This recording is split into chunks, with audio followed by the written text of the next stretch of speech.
Okay, so today I want to chat about 3 realities of fat loss, and I'm going to use my recent 17-week fat loss transformation to give some visuals to what I'm saying. So these 3 points are the time it takes for fat loss, how slowly the scale can move, and also that we cannot target fat loss in specific areas. So I think a lot of us have unrealistic expectations as to how quickly we can really change how our physique or figures look, and this is really a major cause of lack of motivation or frustration, and this can make people just want to give up just because they're not getting the results that they feel they should get as quickly as they expect. But as you can see here, this took 17 weeks, 4 months to do.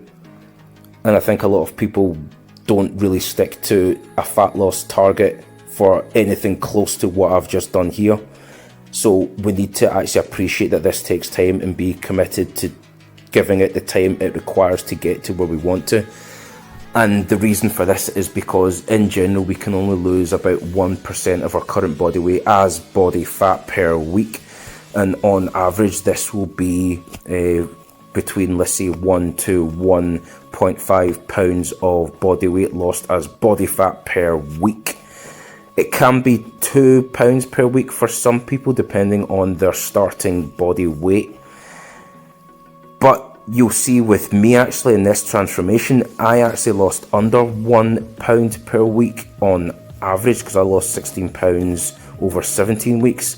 So hopefully this should give you guys hope that you don't actually need to lose that much body weight to actually improve the look of your physique or figure.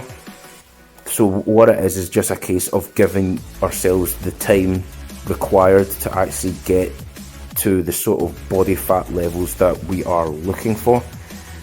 And another issue that comes with this is people's reliance on the scale. So if you look at the 29th of January to the 26th of February, so we're talking about a month here, and in that month all I lost was a grand total of 1 pound. I can imagine that most of you guys, if in just 1 month all you lost was a pound, that you'd probably just want to give up. But because I didn't think like that and I kept on going, I ended up then losing another £8, and that's what got me to the end 30th of April physique that you see there. So again, this should show that the scales do not tell the whole story, and we can see this by looking at the picture of the 29th of January and the 12th of February and the 26th of February, that in each of these 3 photos I looked a lot better, a lot leaner, despite the fact that the scale only showed a 1 pound difference. So this is why we need to do things like take regular pictures and compare them.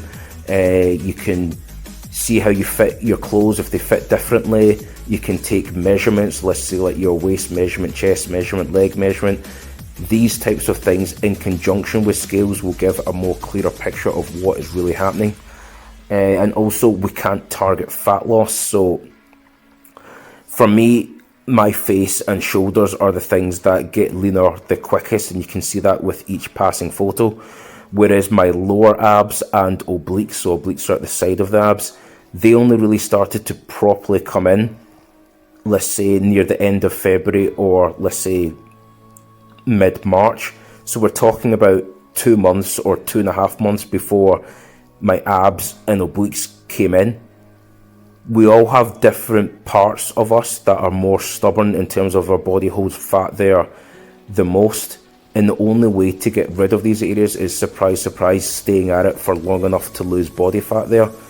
If I just stopped what I was doing on the 29th of January, there'll be no way that would have looked the way I did on the 30th of April.